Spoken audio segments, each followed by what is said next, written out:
입주하고 있거나 입주를 하거나 아니면 새 아파트가 될 거거나 신축 아니면 정비사업 말기 단계 그리고 준신축 이 정도 거 사시면은 10년 후에는 최소한 2배 이상은 되어 있을 것 같거든요. 제일 좋은 것은 중하급지의 새 아파트들이에요. 서울에 25개 구가 있는데 중하위권 구 중에서 10년차 미만 아파트들 있죠. 그런 것들은 아마 적게는 3억 많아봤자 6억 정도면 충분히 살 수 있거든요. 그래서 그런 것들 강추.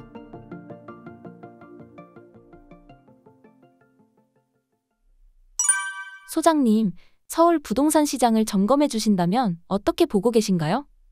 서울은 지금 거래량이 좀 살아나고 있고요. 그러니까 이제 거래량을 통계적인 수치로 말씀을 드리면 일반적인 완전 정상적인 시장이라고 보면은 아파트 매매량으로만 한 7천 건 전후 정도가 정상적인 거래였습니다. 근데 아까 2022년도, 2023년도는 거래량이 급감했다고 말씀드렸잖아요. 2022년도는요, 한 달에 1,000건도 거래가 안 됐어요. 그러니까 7천 건이 나와야 되는데 1,000건이 거래됐으니까 거의 거래가 안 됐다고 보시면 될 것 같고요. 2023년도는 조금 증가해서 2,3천 건이 거래됐어요. 그리고 2024년도 들어서는요, 3,000건, 4,000건이 거래되고 있어요. 그러니까 지금 2022년도보다는 2023년도가 2023년도보다는 2024년도가 거래량이 증가하고 있거든요. 그래서 제 생각에는 한 5천 건 정도만 오게 되면은 이제 정상적인 시장으로 거의 회복이 됐다고 보고 있는데 2024년도는 아마 5천 건까지 갈 수 있을 것 같아요. 그래서 거래량이 살아나고 있고 정상적인 이제 이사에 대한 수요들이 움직이고 있다. 그렇게 좀 정리해 볼 수 있을 것 같습니다.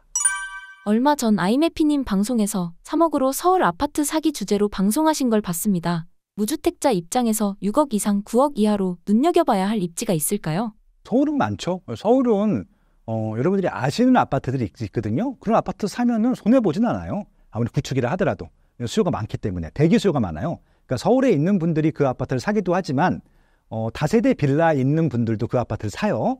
그리고 서울에 진입을 하려고 항상 호시탐탐 노리시는 분들이 많거든요. 대기 수요라고 하는데 그분들이 신축이든 구축이든 늘 노리고 있다고 보시면 될 것 같습니다. 그래서 그분들한테 넘길 수 있는 시장이기 때문에 항상 좀 기회가 있으면은 매수라고 말씀을 드리는데 기회라고 하는 게 뭐냐면요. 좀 조정이 됐을 타이밍이라고 보시면 될 것 같아요. 그래서 2022년도, 2023년도 초기까지가 많이 조정이 됐었는데 그때 조정된 가격으로 살 수 있으면은 무조건 사야 돼요. 예, 그런 말씀을 드리고 싶은 것들인데 서울의 중위 가격이 12억이에요. 그럼 이제 12억 이하 시장들이 있을 거고 이상 시장이 있을 거잖아요.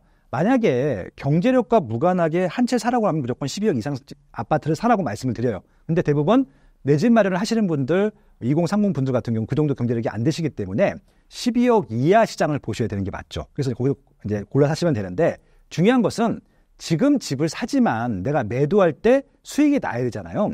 그래서 주거실태 조사라고 하는 게 있습니다. 국토교통부에서 매년 조사하는 굉장히 재밌고 유익한 조사인데 그 조사 결과를 보게 되면은 자가로 아파트를 사게 되면은 10.8년 정도를 소유한다고 나와 있어요. 11년 정도 소유하는 것들이거든요. 그러면은 내가 지금 집을 사지만 10년 후에 집을 팔 때에는 시세가 올라가 있는 것들을 선택하면 좋은 것들이잖아요. 더 많이 평균보다. 그러면 지금은 12억 이하지만 10년 후에는 2배, 3배가 되어 있을 아파트를 선택하는 게 좋겠죠. 네, 그런 것들을 좀 노리자고 말씀을 드리는 것들이고 그렇게 하기 위해서는 구축보다는 확실히 신축이 더 많이 올라요.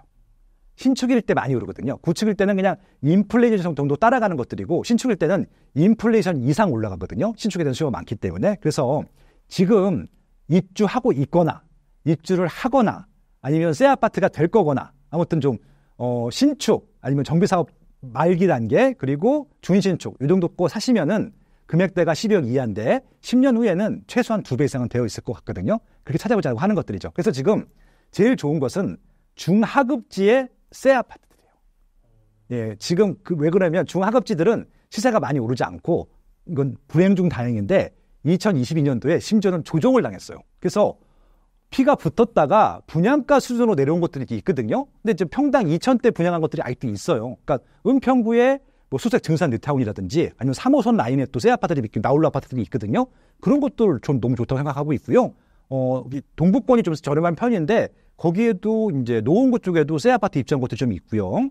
그다음에 상계동 쪽에도 그 도봉구나 강북구 쪽에 좀 있기 때문에 그런 것들 보셔도 좋을 것 같아요. 그래서 좀 서울에 25개 구가 있는데 중하위권 구 중에서 10년차 미만 아파트들 있죠. 그런 것들은 아마 적게는 3억, 많아봤자 6억 정도면 충분히 살 수 있거든요. 그래서 그런 것들 강추.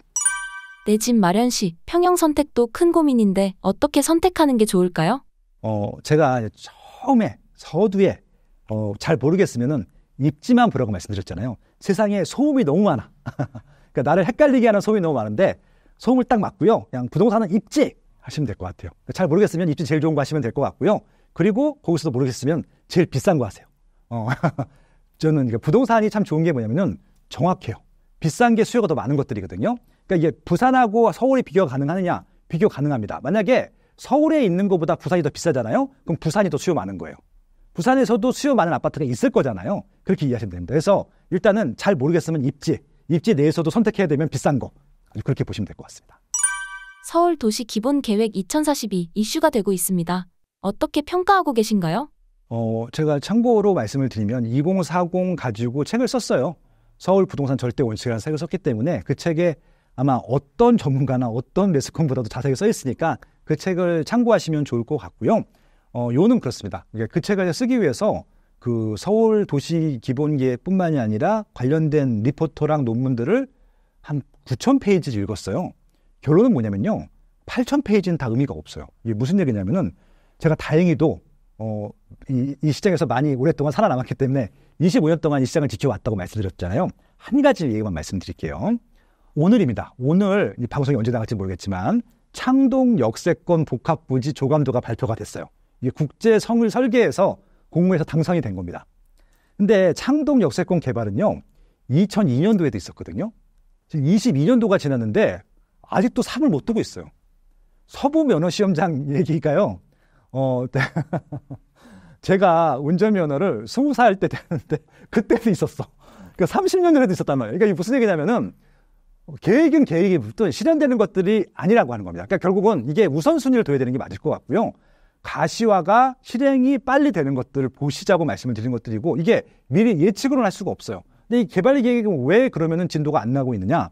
돈이 없어요. 정부도 돈이 없고요. 서울시 돈이 없어요. 그러니까 예산 따는 대로 그때그때 실행하는 것들이거든요. 제가 단적인 증거를 한 말씀 드려볼까요?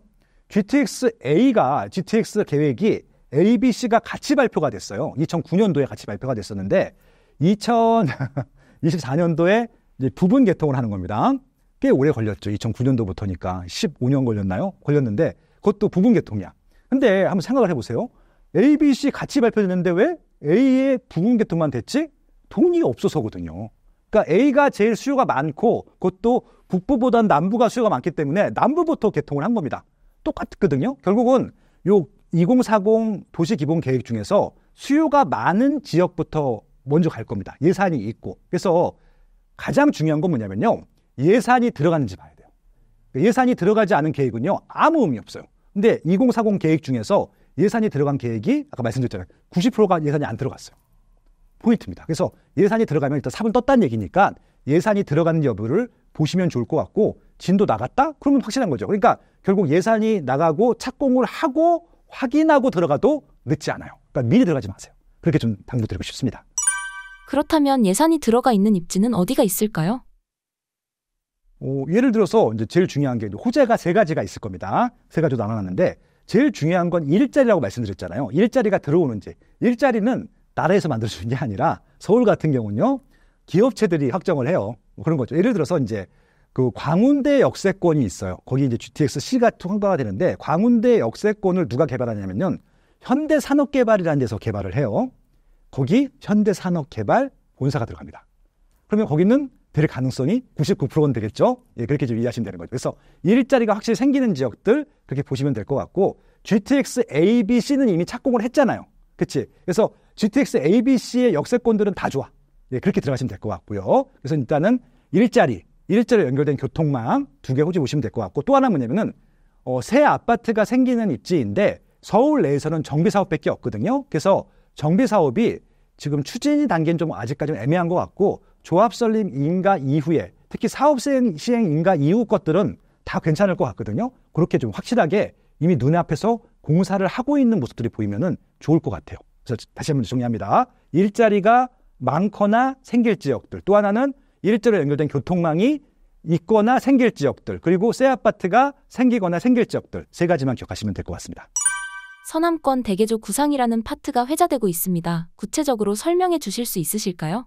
이 방송이 녹화될 때쯤엔 2개가 발표가 돼 있고요. 하나는 서남권이고 하나는 동부권인데 동남권은 좀 별로였어요. 솔직히 말씀드리면 아까 좀 이렇게 허상인 게 많았었고 서남권은 좀 가시권이 있는 게 뭐냐면은 이미 진도가 나가고 있는 것들을 얘기해 줬거든요. 그건 분명히 지금 체크해 볼 필요가 있을 것 같습니다. 서남권의 대장은 여의도예요. 여의도. 근데 여의도는 본인들이 서남권에서 포함되어 있다고 얘기를 안 하죠. 강남이라고도 얘기하니까. 근데 아무튼 서남권의 대장은 여의도입니다. 그리고 마곡지구가 있습니다. 마곡지구는 굉장히 좋은 일자리고요. 아직 반밖에 안 들어왔어요.